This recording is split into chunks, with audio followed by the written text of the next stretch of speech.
Olá! Oi, tudo bem? Tudo bem, Bianca? Estão me ouvindo? Vamos ver se o pessoal está ouvindo, a Bianca também. Você está me ouvindo bem, Valéria? Sim, eu vou aumentar um pouquinho. Tá um pouco baixinho, me parece. O pessoal está ouvindo aí. Vou colocar um outro fone aqui. Tá bem. Até porque esse aqui está dando retorno. Uhum. Então, boa noite para todos que já estão aqui para falar sobre esse tema tão importante, né? Tão buscado em tudo que é lugar, curso. As pessoas buscam isso, né, Valéria? É uma coisa Tu, que a maioria das pessoas sente que tem alguma espécie de dificuldade, né? O tu dinheiro, sabe que, prosperidade. tu sabe que é algo que eu já venho há um tempo querendo falar sobre isso, né? Porque por vezes as pessoas acabam deixando, né, não fazendo essa ligação, né, com enfim, a questão do dinheiro é muito importante, né? Querendo ou não, a gente lida todo dia com isso. E ainda mais agora, na pandemia, a gente percebe que existe uma energia mais pesada, tá um pouco mais complicado e a gente, querendo ou não, a gente acaba olhando bem mais para isso, tá? Então, eu vou só iniciar aqui apresentando a Bianca, depois ela complementa. Para quem que não conhece, que está aqui, a Bianca, ela é, eu já tinha falado, ela é advogada, familiarista, é professora, escritora e terapeuta também. A Bianca foi minha professora na formação de consteladora familiar, né? E, na verdade, a tua advocacia hoje em dia é totalmente sistêmica, digamos assim, né, Bianca? É, assim, o que a gente entende por sistêmico, né? É sempre Exato. importante as nossas referências, né? Às vezes as pessoas acham que... deixa eu só arrumar meu celular aqui, que Uhum. a gente arruma ele tomando por base a tela toda. É interessante a gente pensar, assim, muitas pessoas confundem a advocacia sistêmica com a advocacia puramente consensual. E não é isso, né, Valéria? Na verdade, a minha advocacia hoje, ela é uma advocacia que prima pela solução de conflito de forma consensual e ela apresenta recursos, ferramentas e habilidades que a gente adquire com toda a jornada do estudo, do conhecimento, né, principalmente na área sistêmica, para facilitar essa solução de forma consensual, mas sempre respeitando a vontade do cliente, o tempo dele, a necessidade dele. Então, se o cliente sente que não faz sentido para ele nesse momento se colocar disponível para uma solução amigável, digamos, ele ainda tem uma necessidade interna de olhar para essa dor, para esse conflito, ok. Aí é uma decisão também, eu acho que do advogado, do profissional, se ele quer acompanhar o cliente nesse processo. Porque eu falo, nosso trabalho começa desde o primeiro momento que a gente atende o nosso cliente, né? Uhum. Então, hoje, com tantas ferramentas que existem também a nível judiciário, a nível legislativo, você pode exercer uma advocacia extrajudicial, né? De uma forma tão eficaz quanto a advocacia judicial. Você consegue normatizar, digamos assim, a solução sem precisar da interferência do Poder Judiciário. E aí o advogado pode também escolher. Eu conheço muitos profissionais da área jurídica, né, principalmente da advocacia, que optaram por uma advocacia 100% extrajudicial, ou seja, não querem litígios conflituosos que dependam de uma sentença. E tá tudo bem, e muitos desses profissionais sequer são sistêmicos, né? Então a gente diz assim que a advocacia sistêmica é uma advocacia que possui recursos, habilidades, ferramentas e o profissional da advocacia sistêmica tem conhecimento para facilitar com que as partes consigam ampliar esse olhar para o conflito e, quem sabe, resolvê-los de forma mais célere e menos traumática, né? Exatamente. Muito bem. E sem dúvidas, né? Eu acho que as ferramentas estão para nos auxiliar, né? A gente não existe uma coisa 100% aqui ou 100% lá. Acredito que as ferramentas, elas nos auxiliam no processo, então, seja ele judicial ou extrajudicial, né?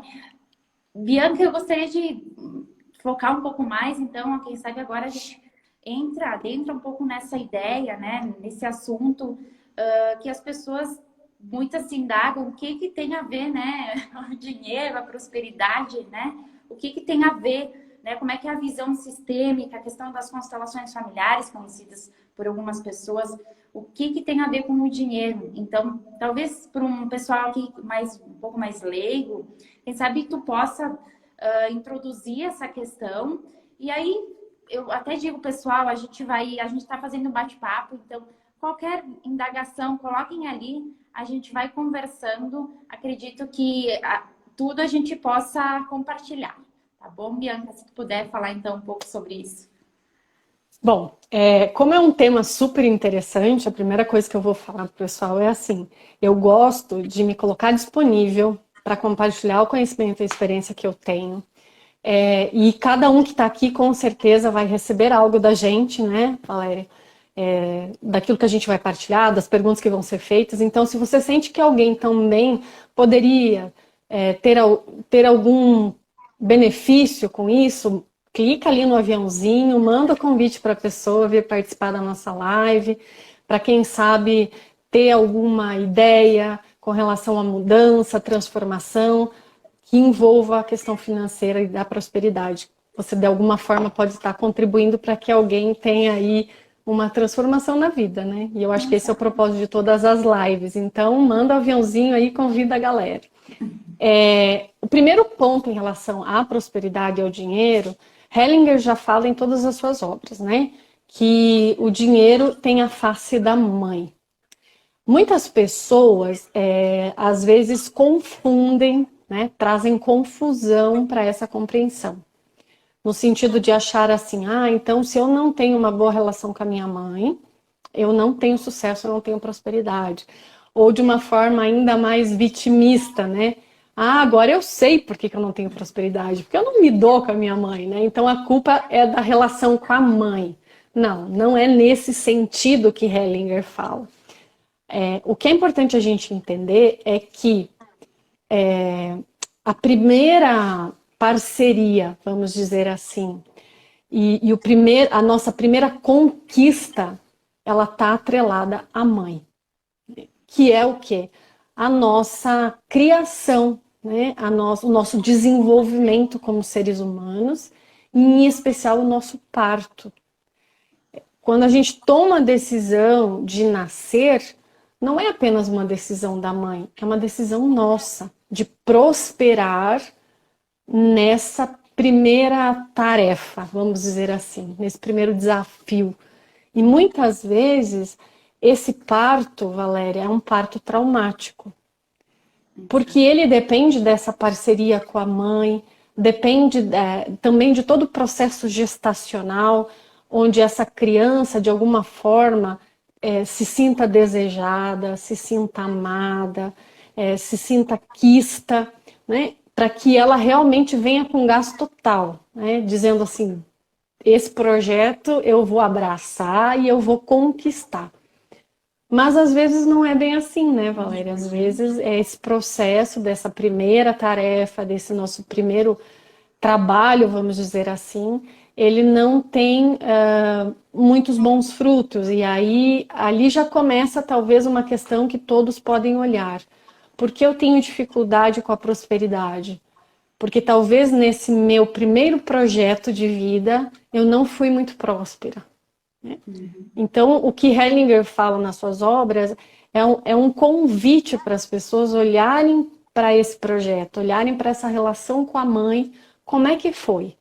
Se não foi legal, se você tem ideia ou alguém da tua família já falou, como por exemplo no meu caso, meu parto foi um parto traumático, Valéria.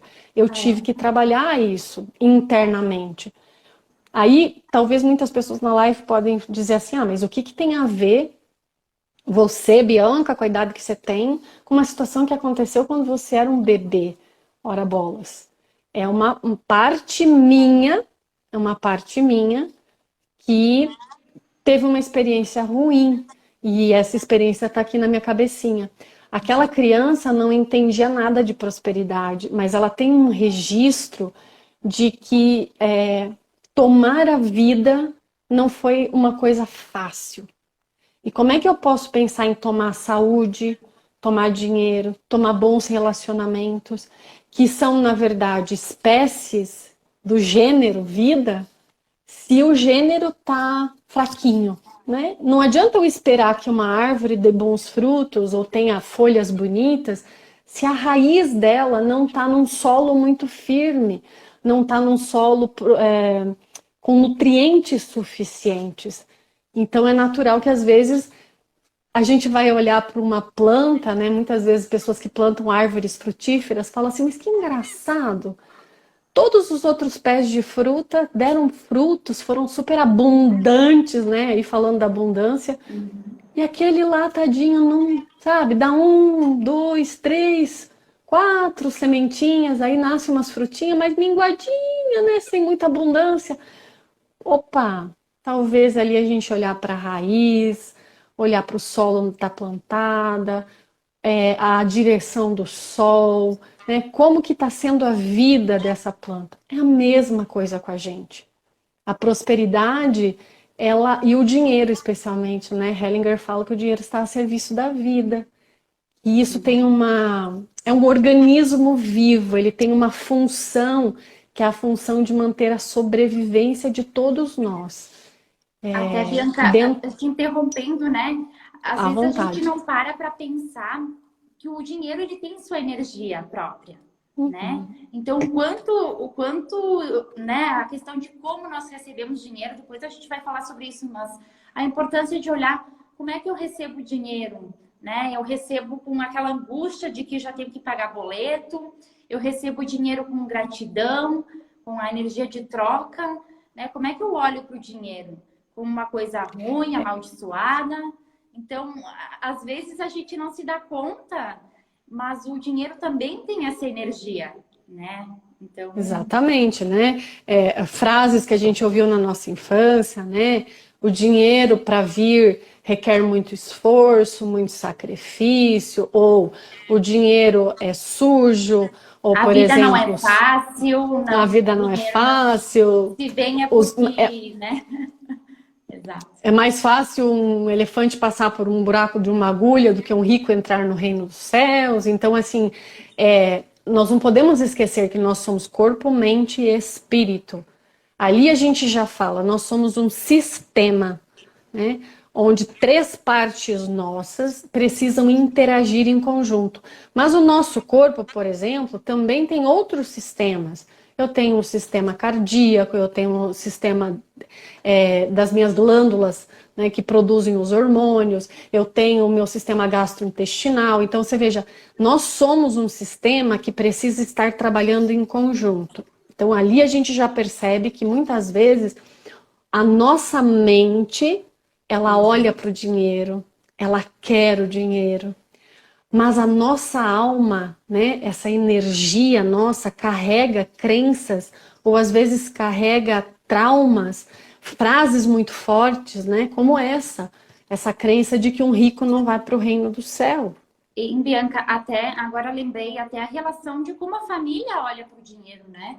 Então, como é que eu, Valéria, vou ter uma boa relação com o dinheiro se, por exemplo, meus pais, eu venho de uma família que meus pais acreditam que dinheiro é coisa do diabo, que dinheiro não é, que dinheiro é sujo, né? Que os ricos alguma coisa têm. Então, sabe, é difícil a gente mensurar tudo isso, né? Às vezes a gente não se dá conta do quanto Sim. isso é importante e relevante.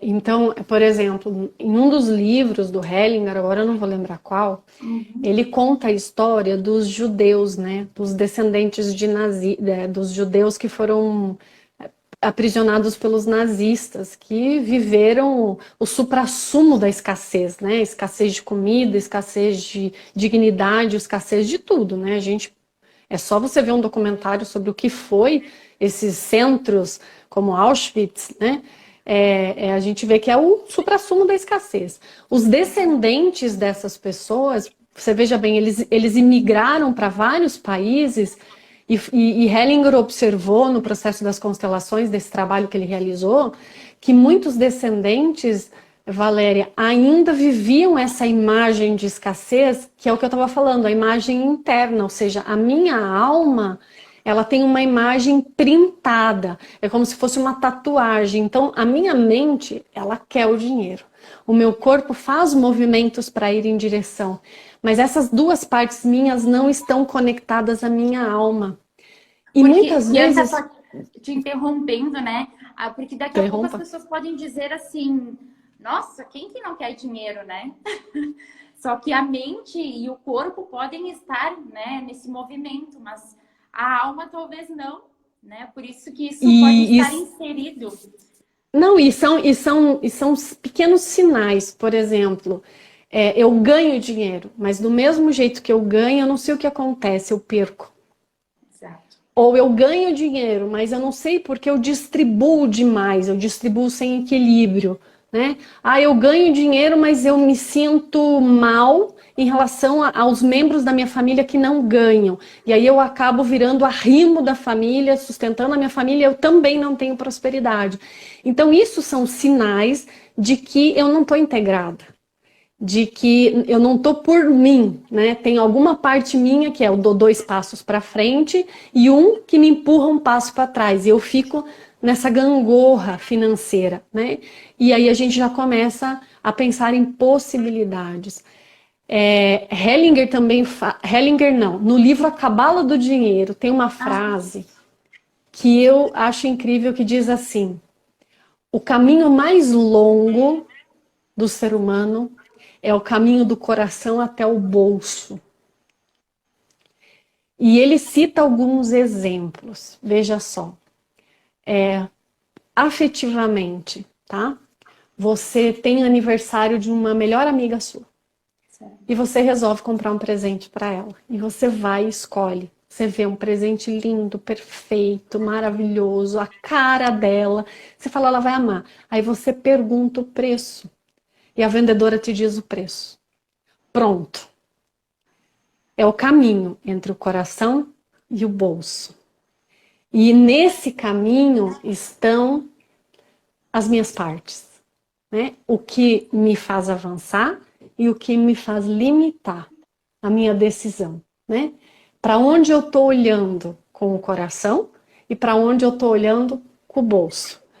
Então é muito interessante e essa frase eu digo que para mim foi muito impactante porque realmente eu tô há 15 anos nessa de trabalho de autodesenvolvimento e autoconhecimento e mais ou menos uns 10 anos trabalhando já com outras pessoas utilizando as técnicas.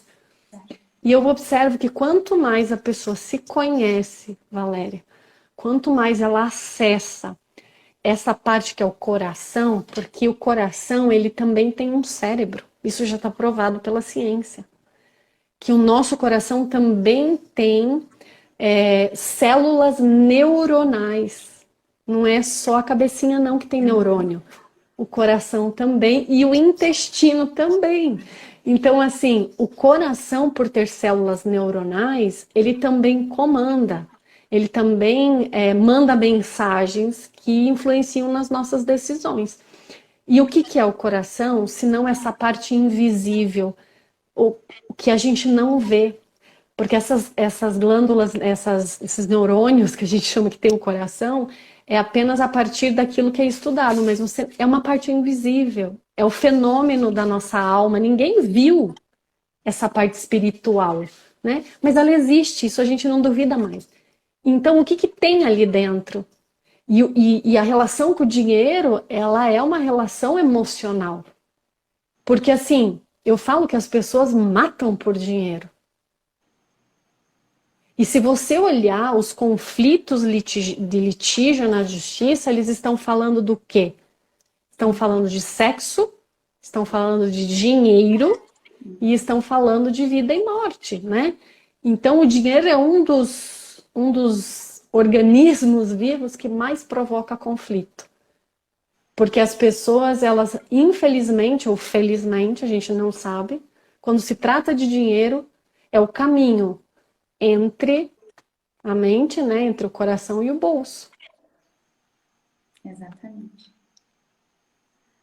Gente, se vocês tiverem alguma colocação, alguma indagação, por favor, a gente vai falando sobre isso. E para aqui eu vocês faço uma verem, sugestão. e para vocês verem, né, o quanto a gente não para pensar nisso, né? E outra coisa que eu costumo falar para os meus alunos da mentoria, quando eu falo de dinheiro, é assim, aquilo que você trouxe. Qual é o meu olhar para o dinheiro? A minha relação com ele. Então, por exemplo, Valéria, você gosta do seu cabelo? Gosto. Você maltrata o seu cabelo? Você amarra ele de qualquer jeito? Não. Você cuida do teu cabelo, você gasta às vezes uma fortuna em produtos para deixar ele vitaminado, bonito. E às vezes eu vejo pessoas que guardam o dinheiro na carteira de um jeito que não guardariam o cabelo, entendeu?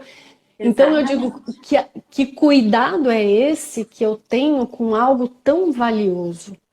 Porque o dinheiro, quando Hellinger fala que ele está a serviço da vida, ele não está apenas a serviço da minha vida. Ele está a serviço da vida, que é a sobrevivência do todo. Porque quanto mais dinheiro eu ganhar, mais dinheiro eu coloco disponível no universo para as outras pessoas. E garanto a sobrevivência de muita gente. Então não faz sentido que o dinheiro seja algo pecaminoso, que o dinheiro seja algo errado, porque, poxa vida, o dinheiro garante a sobrevivência de todos. Se eu não tiver dinheiro porque dinheiro é pecado, eu também não vou poder contribuir com a sobrevivência das outras pessoas. Exatamente. E alguma coisa que agora a gente fala também na pandemia, sabe? Essa questão, né, de quem tem dinheiro, os ricos, né? Alguns livros que eu leio, enfim, o rico, ele pode fazer o quê? Ele pode ajudar pessoas, né? Então, se todo mundo ficar dizendo ou ficar, porque quem tem dinheiro é isso ou aquilo, então quem que vai poder ajudar? A pessoa que não tem? Então, para ver como o dinheiro ele está a serviço da vida, e então e o dinheiro ele garante, enfim, garante que a gente tenha a nossa vida, os nossos confortos, a nossa subsistência, e ele circula, então ele está a serviço, né? E por exemplo, né? Não importa quando você fala assim, os ricos ajudam, eles não precisam nem ajudar. Eles podem gastar em futilidades. Exato. Mas eu digo assim, o fato de ele ter o dinheiro vai garantir que ele continue, por exemplo, agora na pandemia, consumindo. E automaticamente consumindo, ele continua fazendo esse dinheiro circular. Começa por aí, esse rico vai lá, compra um carro novo, mesmo na pandemia, porque ele tem esse dinheiro. Nesse momento, lá naquela concessionária, você tem zelador, você tem vendedor, você tem gerente que vai receber o seu salário a partir dessa venda. Essas pessoas vão no supermercado, consomem, vão nas lojas, consomem. E às vezes, de repente, aquela zeladora daquela concessionária foi no mercado e fez o rancho dela. O mercado continuou vendendo, né? E esse mercado contrata a Valéria como advogada, ou a Bianca como advogada, para cuidar de um processo. Então, de alguma forma, aquele rico, ao comprar o carro dele, contribuiu com a minha subsistência no círculo, né? E aí a gente tem que pensar, por exemplo, Valéria, qual que é a nossa ideia sobre prosperidade. Porque Hellinger fala assim, o essencial é simples. Mas quando ele fala que o essencial é simples, ele não está falando de simplório. Ele não está falando de pobreza. Ele está falando do que é essencial. Então, assim, eu trabalho para que eu possa ter cada dia mais conforto, mais bem-estar, sem me afastar da simplicidade. Ou seja, daquilo que é realmente essencial. Mas o que a gente às vezes vê é que muitas pessoas querem uma prosperidade, que é no sentido de uma abundância, sem saber exatamente o que elas querem com isso. E aí viram formigas. Porque você veja bem, uma formiga, para ela sobreviver, principalmente no inverno, ela não precisa mais do que uma bolinha de castanha. E essas coitadas trabalham sem parar, Verdade. numa abundância que não faz sentido. Então, o que move a gente, né? O que eu quero com esse dinheiro? Ai, se eu tivesse o dinheiro que aquela pessoa tem. Ok, então imagine que você tivesse. O que você faria? Ah, não, eu ia viajar, conhecer o mundo. Isso faz sentido para tua alma? Isso faz sentido para você? Gente, Nossa, muito parece profundo maravilhoso. isso, né, Bianca? Muito profundo. Viajar também é cansativo. Tem muita gente que não ia dar conta, entende? Fazer mala, sair, entrar em hotel, se estressar em aeroporto, é avião que é cancelado. Gente, às vezes é muito fácil você viver no mundo dos sonhos, transformar a sua vida num eterno trabalhar, em busca de uma riqueza, de uma prosperidade, de uma abundância que você não sabe para quê. Não sabe para quê, justamente. Se tu for, Bianca, se nós formos pensar aqui, o pessoal que está assistindo também, quantos A de sua nós... mamãe? Hã? A sua mamãe? Acho que não é. Alguém escreveu Ah, aqui, igual minha filha Valéria. é verdade, eu sempre falo. Querida! Valéria, minha mãe. Aham. Que legal. Bem legal mesmo. Tu sabe que, até colocando aqui para as pessoas, né? Vamos pensar todos nós. Eu vejo por mim, agora claro, eu aprendi, digamos assim, a olhar diferente para o dinheiro, mas quantas pessoas que trabalham e guardam dinheiro em busca de algo que elas não sabem, mas para guardar, mas para. E não colocam o dinheiro a serviço de nada, né? E pensam, viajar quando eu tiver, mas nada está a serviço, nada. Ó, que estresse de viajar, eu quero isso. Quero isso. Então, mas eu digo que às vezes tem pessoas que colocam projetos para o dinheiro e no fundo, não faz parte da essência delas, estão se espelhando em alguma coisa ou em alguma pessoa, né? Então, o primeiro é assim, o que é prosperidade, o que é abundância? Até onde eu quero chegar? Eu quero ser o quê? Eu quero ter uma vida confortável, eu quero ter uma segurança para o meu futuro, eu quero ser milionário, eu quero ser bilionário, ok. Se você tiver isso, né? O que você vai fazer? O que você vai muda fazer? Aí, que Bianca, muda vem na tua aquela vida? coisa, aí vem aquela coisa que a gente pensa. Tem pessoas que não estão preparadas para receber dinheiro, né? Vamos pensar assim, alguém que ganha na Mega Sena, né? Por que muitas vezes esse dinheiro ele vai tão rápido, né? Ele vai tão rápido embora? Porque, poxa, ganhei dinheiro, o que eu faço agora? Vou ter que mudar a minha vida, mas eu gostava de ser ali a Valéria, né? Conhecida aqui. Nossa, o que eu vou fazer agora? Né? Eu tenho outro padrão de Exatamente. vida. Eu sei lidar com esse padrão de vida, porque a gente acha, né, que não, tranquilo, mas às vezes não é, né? Muitas vezes Eu não é. inclusive, eu inclusive gosto muito de seguir, porque eu gosto de viajar também, mas eu gosto de seguir pessoas que viajam pelo mundo Ó, e a eu Kátia sigo colocou, a Bianca, cada um viaja com a mala que com a pode, mala cada que viagem. pode.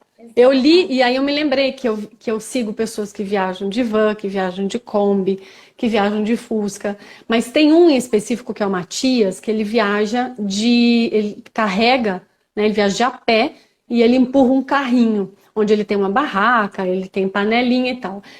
No YouTube o canal dele é Andarilho Viajante. Ele já viajou pelo mundo inteiro, ele conhece lugares incríveis, ele mostra pra gente lugares incríveis. Agora ele acabou de terminar uma viagem pro Alasca. E o que ele tem, Valéria? Ele tem as contribuições do YouTube, né, de quem assiste ele, nós somos um dos contribuintes. Ele tem algumas empresas que patrocinam ele quando ele precisa trocar um pneu, alguma coisa assim. Aí ele tem a barraquinha dele, o colchão, a panelinha, a comida que ele compra. Ele praticamente só come macarrão à noite, que ele fala que é a especialidade da casa. E ele é imensamente feliz nessas viagens. Então é como ela colocou ali, né? Cada um viaja com a mala que tem. Então, às vezes, eu busco uma prosperidade que não faz sentido para mim, porque no fundo, Valéria, eu não sei quem eu sou. E aí é aquela questão da primeira relação que eu falei. com a minha própria vida. Eu nasci para quê? Você veja uma pessoa que se pergunta várias vezes no decorrer da vida, por que eu nasci? Essa é uma pergunta que eu acho que o dinheiro e a prosperidade olha e fala assim, ó, no dia que você souber por que tu nasceu, a gente se achega, a gente se aproxima de você. Enquanto isso não vai rolar, né? Porque é como tu disse, às vezes a pessoa guarda dinheiro, e o dinheiro fica lá parado, né? E aí como uma água, fica podre. Porque ela não tem missão, ela não tem propósito. Não que eu não possa guardar. Aí eu digo assim, eu tô guardando aquele dinheiro porque eu quero trocar de carro. Eu tô guardando aquele dinheiro porque eu quero fazer uma viagem. Eu tô guardando aquele dinheiro porque eu quero garantir minha aposentadoria. Tem um propósito para mim, para minha vida, para aquele dinheiro. E esse propósito geralmente está conectado às outras pessoas das quais eu vou adquirir esses produtos. Então ele está a serviço da vida. Agora, aquele dinheiro parado sem propósito, ele não atende ninguém a não ser o banco ou aos ácaros embaixo do meu colchão. E aí o que acontece? Eu morro e os meus filhos vão brigar.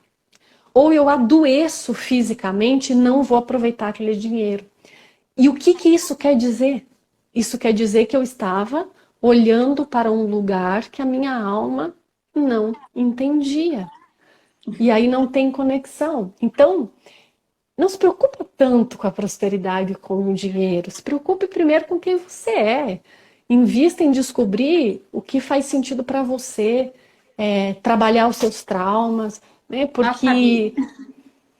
Temos a Fabi. Assim, a Fabi tá aí? Aham. Queridona. A Fabi foi prof também, ela é da comissão, mentira, agora vou me passar, da Sociedade Brasileira de Direito Sistêmico, né? Então a Fabi foi, nossa, muito essencial na minha formação, assim como a Bianca também. Então, a Fabi tem um curso que eu falo, né, que a gente chama de SBDCs, mas eu brinco com ela, que é a Sociedade de Seres que Servem Outros Seres, né?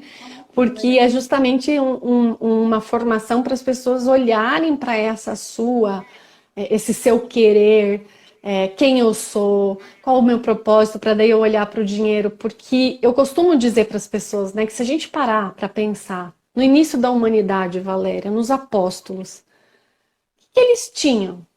Como é que eles podiam guardar dinheiro, vamos pensar assim, para garantir esse amanhã que a gente diz, né? Eles não tinham Detran, eles não tinham registro de imóveis, não tinha banco. Olha, eles não tinham geladeira nem para poder fazer o rancho pré-feriado, com medo de faltar comida e encher uma geladeira. Nem isso eles não tinham, né? Eles não tinham guarda-roupa para encher de roupa. Eles viviam uma vida próspera. Ou não? Claro que sim, eles viviam uma vida próspera.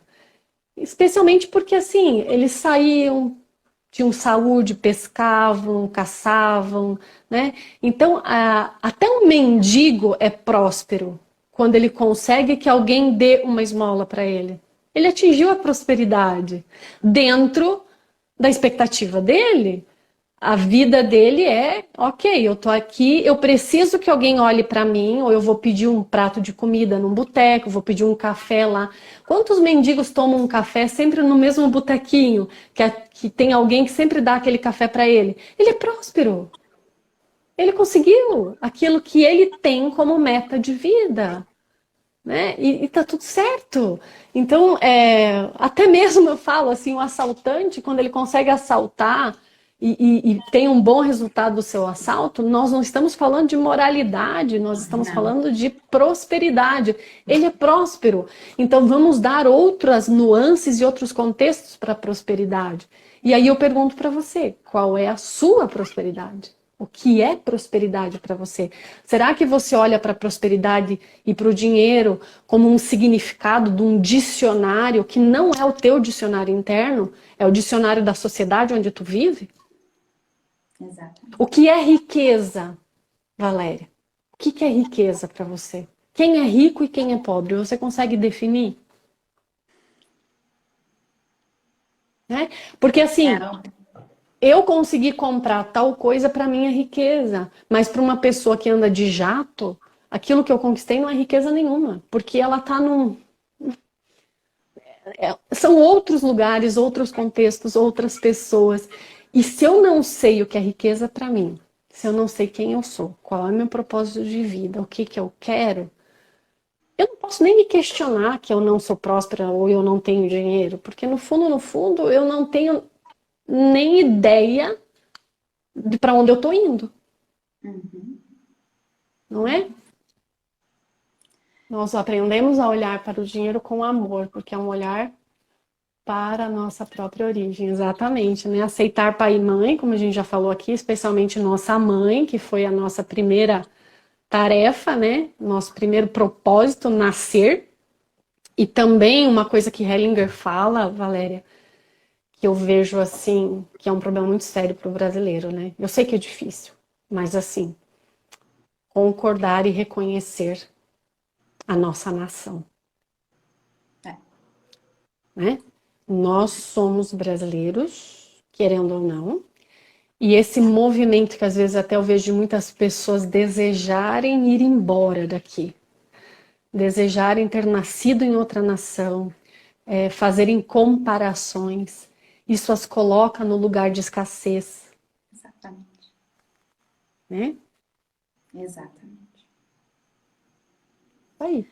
Tu sabe que agora eu me veio em mente assim a questão do dinheiro, assim, de como a nossa mente programa quanto ganhar, quanto receber, porque a gente não pensa nisso, né? Então a gente, se formos analisar, a gente coloca um limite de quanto quer ganhar. Ah, eu quero ter um padrão assim. E às vezes a gente não trabalha mais porque inconscientemente a gente fica naquela questão de não querer também ganhar mais, de forma inconsciente, né? Então, Estabelece um limite, né? tem aquelas pessoas, o pessoal tenta refletir ali. Quantas vezes eu converso com várias pessoas, eles me dizem assim: nossa, esse mês eu gastei demais assim no cartão de crédito, não sei como é que eu vou fazer para pagar. Aí trabalha um pouquinho mais, não sei, fechou, né? Então vai fechando. Então, será que a gente não se limita muito, né? Às vezes a gente vai se limitando só para pagar as contas, né? Então, e isso principalmente quem que é autônomo vai refletir, vai pensar. Acontece muito, né? Aumentou a dívida, aumentou um pouquinho as rendas. E acha que é porque foi coincidência. Mas ali você vai entrar, aí você vai entrar também de novo naquela questão de necessidade e propósito, né? Exatamente. Porque às vezes também o nosso dinheiro se esvai porque a gente não foca naquilo que realmente é necessário para nós, né? O que eu quero, então o meu dinheiro não tem propósito. Eu compro as coisas porque eu vi numa propaganda, ou porque uma amiga minha comprou e eu achei bonito, ou porque tá na moda. E isto fala de novo sobre o que, Valéria? Sobre a minha identidade, ou seja, eu não sei o que eu sou, eu não sei o que eu gosto, eu não sei qual é realmente o meu. Até vamos falar da mulherada, né? Roupa. Eu vou dizer para você assim que às vezes eu comprava um monte de roupa, gastava o meu dinheirinho ali com aquela conta no cartão de crédito no final do mês que me dava taquicardia, culpa por ter gastado todo aquele dinheiro. E às vezes eu precisava de uma roupa para sair, abria meu guarda-roupa e falava assim, mas eu não tenho roupa para sair. Eu não gosto de nada. Nada me serve, nada fica bem. O que que isso fala? Que eu comprei um monte de coisas que não tem nada a ver comigo, que não tem propósito, não tem necessidade, porque não fala de mim, simplesmente porque eu me deixei levar por uma propaganda, pelos outros, por uma amiga que estava vendendo. Então, começa ali também eu entender quem eu sou, que tipo de gosto eu tenho, o que que eu gosto de usar. E eu vou usar rosa, independentemente de a minha mãe ter dito para mim a minha infância inteira que rosa era roupa de boneca, que gente não usava rosa.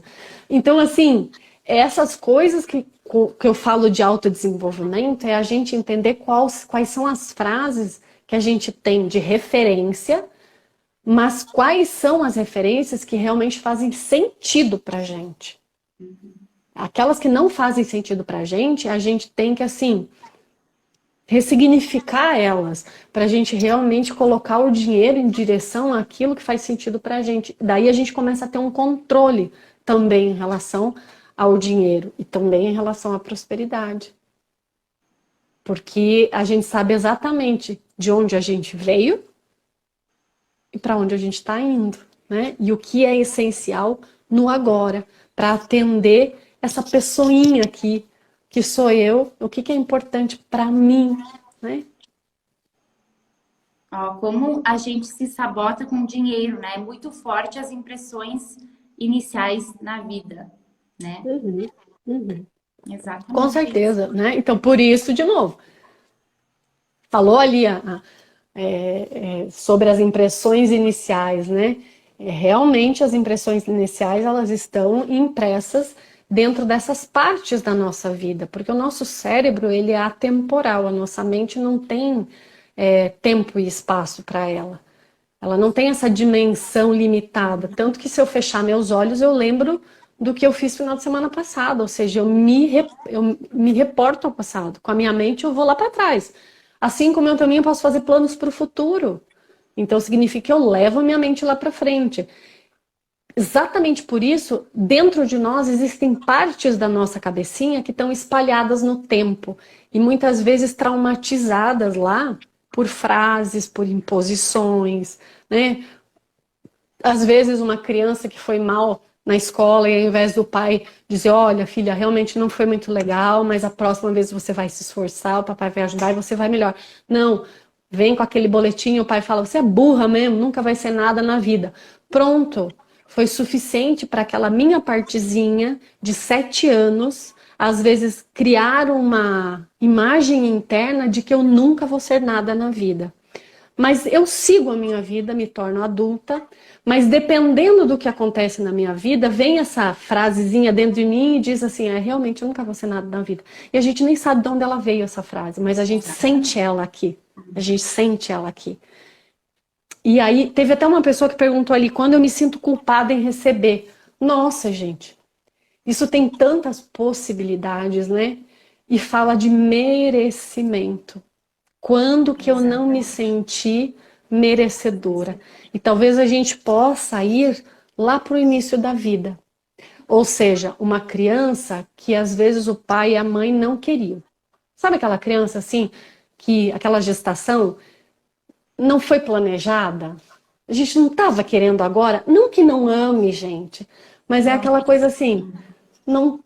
E aí a criança nasce com aquela sensação de que houve um sacrifício por parte dos pais e que no fundo ela não merece a vida. Porque ela veio na hora errada. E aí é uma sensação de que parece que eu estou sempre tendo que compensar, como se eu tivesse que indenizar. E aí eu não me sinto merecedora. Parece que eu não mereço as coisas. Então uma delas é o dinheiro. Eu não mereço o dinheiro, porque o dinheiro está a serviço da vida. E a minha vida já foi uma coisa que foi muito cara para o meu pai e para minha mãe, e eu tô devendo, né? Porque eu não devia ter nascido naquela hora. Gente, é tão fácil fazer esse trabalho, né, Valéria, de a gente levar a nossa mente para aquele lugarzinho, dar uma atualizada naquela bebezinha, de que ela não teve culpa nenhuma. Algumas coisas, né? Exato. Nossa, e eu vejo assim, quantas pessoas têm dificuldade, por exemplo, os autônomos, né? Que nem nós, advogados e tal, quanta gente tem dificuldade, né? Faz o trabalho e tem dificuldade de cobrar o cliente, né? Sabe que às vezes o cliente ele não te manda mensagem nem nada porque ele tá envergonhado, porque tá devendo, mas ele não sabe quanto tá devendo, porque a pessoa não passa o valor, sabe? Então, isso é respeitar também o cliente, né? Porque o cliente se sente bem, se sente digno pagando, né? A gente não pode, porque por vezes a gente inverte aquela coisa de achar, né? Que, na verdade, nós estamos em relações iguais, né? O cliente, ele está ao nosso lado, ele não é menor que nós e nem maior que nós. Então, isso é um problema, isso é um probleminha dos advogados, porque assim, eu fico me questionando qual é o advogado que vai num supermercado, vai numa loja, vai numa mecânica, vai em qualquer lugar, pegar um produto e não pagar. Não tem lógica, né? Não tem lógica. Primeiro que você não consegue fazer isso, né? Quisera eu descobrir qual é o comerciante que me entrega as coisas sem eu precisar pagar. Mas o advogado, ele não reconhece o seu trabalho como um produto. Exatamente. E sabe por quê? Primeiro porque ele não sabe o que ele está vendendo. Porque ele não sabe o que ele está fazendo. Porque isso não fala dele. Muitas vezes ele está exercendo uma profissão, como a gente já falou muitas vezes, até cansativo isso, pelos injustiçados da sua família. Ou ele está exercendo uma atividade profissional por lealdade a alguém da família que passou por uma injustiça. Ou porque o pai é advogado, ou porque a mãe é advogada. Então, por lealdade, eu faço a mesma coisa, mas eu não sei o que eu estou fazendo, eu não sei o que eu estou vendendo, isso não faz sentido para mim. Como é que eu vou cobrar se eu não sei nem o que eu estou vendendo? Então, eu mesmo não enxergo o meu trabalho como um produto, porque se eu enxergasse o meu trabalho como um produto, eu jamais entregaria esse produto sem receber. Exato. Nenhum comerciante faz isso. Mas o advogado não se enxerga como um comerciante, ele não se enxerga como um prestador de serviço e que esse serviço é um produto que tem valor. A primeira coisa que eu observo quando eu faço análise com advogados é olhar, tem tabela o produto dele? Não tem. Vai numa loja para ver se tu não vê um preço em cada coisa que aquela loja vende. Todas têm etiqueta, né? É até porque o Código do Consumidor exige. Primeiro, o advogado não tem tabela. Pronto. Já ele nem sabe quais são os produtos que ele vende, quais são os preços. Segundo, pega o contrato de honorários dele.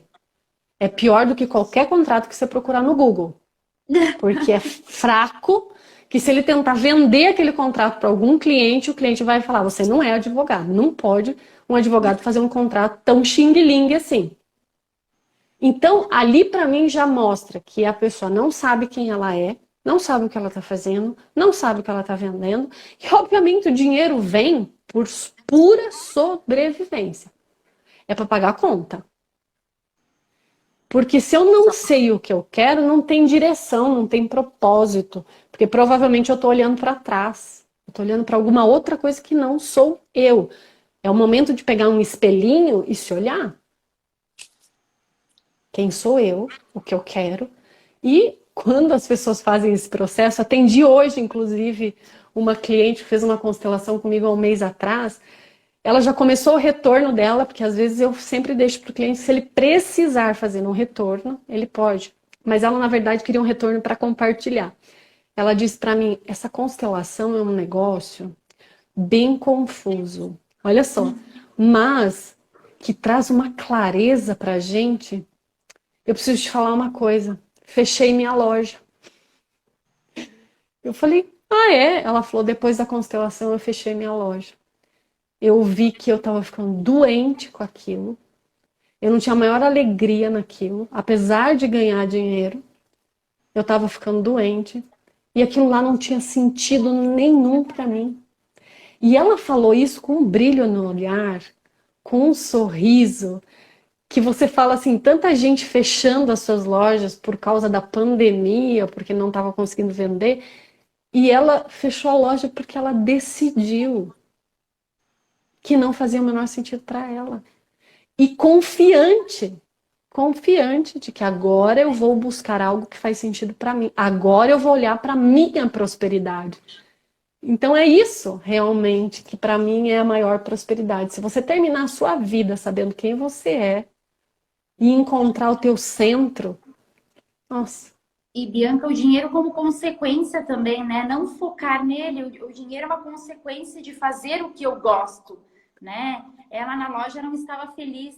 E aí eu faço o que eu gosto e o dinheiro vem. Eu faço com amor, eu coloco uma energia nisso, né? Então, acho que é muito isso. Qual é o meu propósito? E Olhar ela para falava, mim.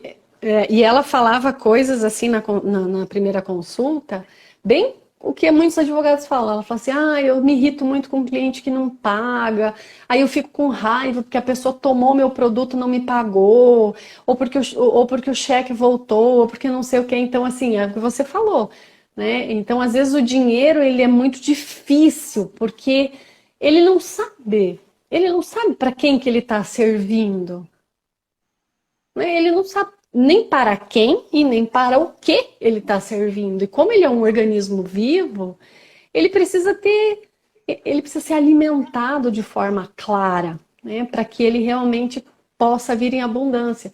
Hellinger tem até algumas frases que ele fala que o dinheiro é como uma árvore, né? Que você vai lá e pega a hora que você quiser. E aí a gente pensa na promessa de Deus, né? Deus diz que somos feitos à sua imagem e semelhança. Ora, se nós somos feitos à imagem e semelhança de Deus, nós temos abundância, nós temos saúde, nós temos prosperidade, nós temos tudo. Mas o que me impede de acessar isso? É as minhas limitações, as minhas lealdades, as minhas crenças. E especialmente assim, eu vou acessar para quê? Eu vou acessar para quem? Porque não tem clareza dentro de mim em relação a quem eu sou. Tem uma indagação aqui. Bianca, nas dinâmicas, quando o dinheiro aparece como criança ou adolescente, como lidar com isso? Crianças não sabem trabalhar com dinheiro, né? Crianças brincam com o dinheiro, elas estão aprendendo. Os adolescentes também. Eles estão aprendendo sobre dinheiro, a administrar dinheiro, a ganhar, a pagar. Então, nós talvez estejamos falando de um dinheiro infantil, de um dinheiro imaturo. E aí, dentro dos contextos do cliente, o que isso significa? O que isso quer dizer para ele? Então, às vezes, também é aquela criança ou aquele adolescente que a vida toda os pais passaram a mão na cabeça, deram tudo de mão beijada, e ele não sabe ganhar dinheiro. O dinheiro para ele realmente é algo, ele ainda é uma criança e vai depender dos outros. É bem natural que ele encontre, se for homem, uma mulher, se for mulher, um homem que o sustente, que o mantenha, porque ele é uma criança na parte do dinheiro e da prosperidade. E tem até, eu não lembro qual foi o autor, que ele diz assim, que a superproteção é tão nociva, ou às vezes até mais, do que o abandono.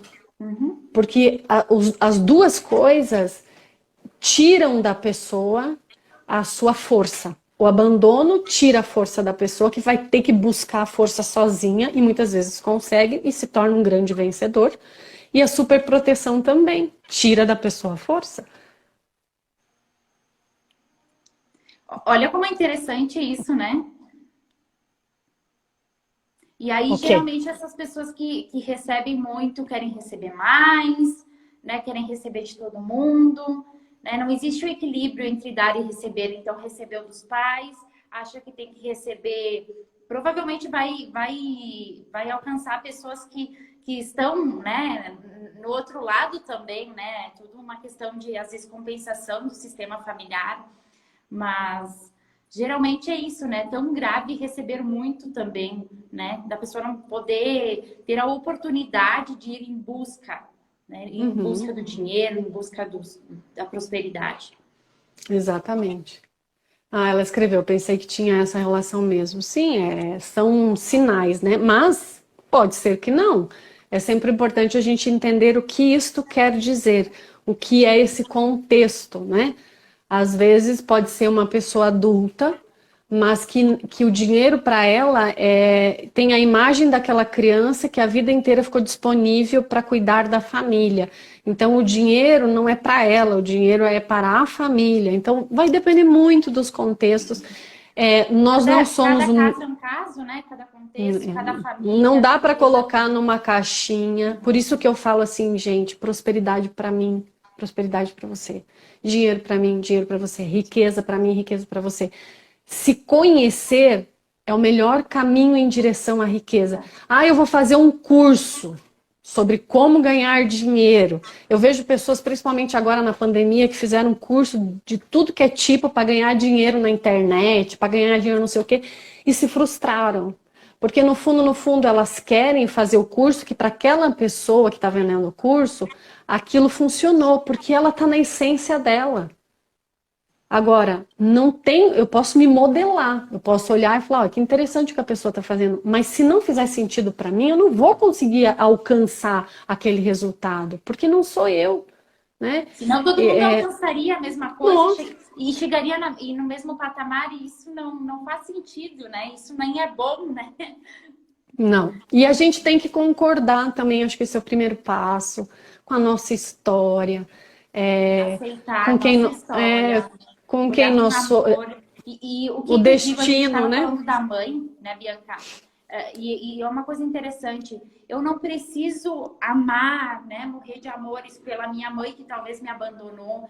Mas a questão é aceitar e dar um bom lugar no coração. Eu não preciso ir visitar, ela não precisa virar minha amiga, né? Então, olhar para a nossa história com amor. Cada O um nosso tem a pai, sua. o nosso pai e a nossa mãe, eles estão dentro da gente porque nós viemos dele, né? Esse é o primeiro ponto. Um espermatozoide e um óvulo, então eles estão aqui com a gente, não tem como fugir disso. Então é um movimento de não excluir, porque senão eu estou excluindo a minha própria raiz. Mas claro que eu tenho que reconhecer que a minha mãe é um ser humano, que também um dia foi uma criança, dependendo de como ela foi criada, ela também tem os traumas dela, as dificuldades dela, ela não tem como me dar aquilo que ela não recebeu. E em relação ao dinheiro e à prosperidade, talvez eu possa ter crescido num ambiente extremamente escasso, cheio de medos e limitações, né? Eu falo por mim mesmo, né? O meu pai é uma pessoa que ele tem muita memória de escassez, porque é uma criança que passou fome, né? É uma criança que passou muita dificuldade. Então ele tem uma relação com o dinheiro de ganho e perda. Eu ganho dinheiro, mas eu tenho muito medo de perder. Eu sei ganhar dinheiro, mas eu tenho muito medo de perder. Então segura o dinheiro como se fosse uma garantia de que não vai mais haver aquela necessidade, né? Aquela Não vai escassez, aquela. faltar. Exatamente. Eu venho de uma família que foi criada assim, com muita escassez, no sentido de que meu pai ele nunca deixou faltar nada, mas assim, não era em abundância. Sempre com aquela preocupação, olha, pode faltar, você tem que aprender a guardar, um dia você pode não ter. E eu era só uma criança, o que eu queria saber de quando eu tinha 70 anos, se eu ia ter dinheiro para sobreviver? Mas era incutido na minha cabeça isso. Ao me conhecer, eu fui o quê? Permitindo que eu tivesse autonomia sobre as minhas próprias escolhas. Agora eu escolho viver a minha vida de um outro jeito. A É isso Lúcia, aí. é verdade. É, Perfeito. Bianca, a gente já tá 1 hora aqui. Vai que fechar 1 hora. delícia. Gente, é que muito conteúdo, muito assunto, e isso vai se expandindo, e são muitas coisas que a gente não se dá conta do quanto, né, o dinheiro faz parte e da importância de olhar para isso. Né? Acredito que o essencial é também nós resgatarmos quem que nós somos, qual é o meu propósito, o que eu quero. Né? Cada um tem sua particularidade. E muitas pessoas hoje eu vejo nas redes sociais querem se espelhar numa realidade de outra pessoa que não existe, é outra pessoa, é outra realidade. Muitas vezes a pessoa está infeliz, sabe? Então, o que eu quero? O que eu busco? Isso que é o essencial. Eu até compartilhei com algumas pessoas, alguns grupos conhecidos, há umas 2 semanas atrás. Eu tive Obrigada, um momento gente. bem, eu tive um momento bem triste, assim, que era uma menina que eu seguia, que era uma das que viajava, né? Ela viajava de van. Primeiro ela viajava com um namorado, daí eles viajaram anos juntos, acabaram se separando. Aí ela começou a construir a van nova dela. Então, assim, é uma menina que vem de uma família provavelmente estável, porque ela estava com uma van nova, 0 quilômetro, reformando tudo por dentro, linda a vanzinha dela. Só que ela estava lutando com uma depressão. E uma depressão que ela vinha compartilhando nas redes, que era uma depressão de esgotamento das redes sociais. E há 2 semanas atrás, Valéria, com 29 anos, ou menos até, eu não lembro, acho que 28, 29, ela se jogou na frente de um trem. Então eu digo assim, qual é a prosperidade ali? Tinha tudo, estava próspera em todos os projetos de vida dela. Mas o principal objetivo, o principal projeto de prosperidade, que é aqui, saber quem eu sou. Esse foi deixado de segundo plano, né? Então, o que eu posso deixar de mensagem para vocês? Tenham uma boa relação com o dinheiro, sim. Queiram o dinheiro. Sejam carinhosos, atenciosos, amorosos. Lembrem-se que ele está a serviço da sua vida, do seu sustento, da vida das pessoas. Cuide dele com carinho. Não perca ele nos bolsos dos casacos que você vai encontrar só no inverno que vem, né? Porque ele não merece ser perdido e esquecido. Dê valor a cada centavinho, a cada moedinha sua, né? Com muito carinho. Mas antes de tudo, seja gentil e carinhoso com você, com o teu tempo, com o teu destino, com a tua história, né? Para que o dinheiro consiga ver em você a felicidade que você tem, né? E aí tá tudo certo. Gente, nossa, Bianca, que contribuição para essa noite, né? Nossa, eu chego a ficar emocionada porque é tanta coisa, é tanta informação, e eu tenho certeza que cada um de vocês que está aqui também deve estar levando alguma coisa muito boa dessa live. E a gente se conecta dessa forma, e quem sabe a gente consegue se conectar para algo maior, para algo que nos faça bem, né? Olhar mais para a gente, quem nós somos, qual a minha essência. Eu não sou pior que ninguém, nem melhor que ninguém, eu sou a Valéria. Exato. Então, Tem uma a segredo, Lúcia, né? a Lúcia tá aqui, a Lúcia faz um trabalho lindo também e ela fez um trabalho esse final de semana que eu vou sugerir para cada um de vocês quando encerrar a live falar. E eu vou conduzir com muito respeito e gratidão à Lúcia esse movimento com a Valéria, para vocês saberem como fazer depois. Valéria, diga o seu nome, primeiro o sobrenome do seu pai e depois o da sua mãe, tá? O sobrenome de Só um casa dela. pouquinho.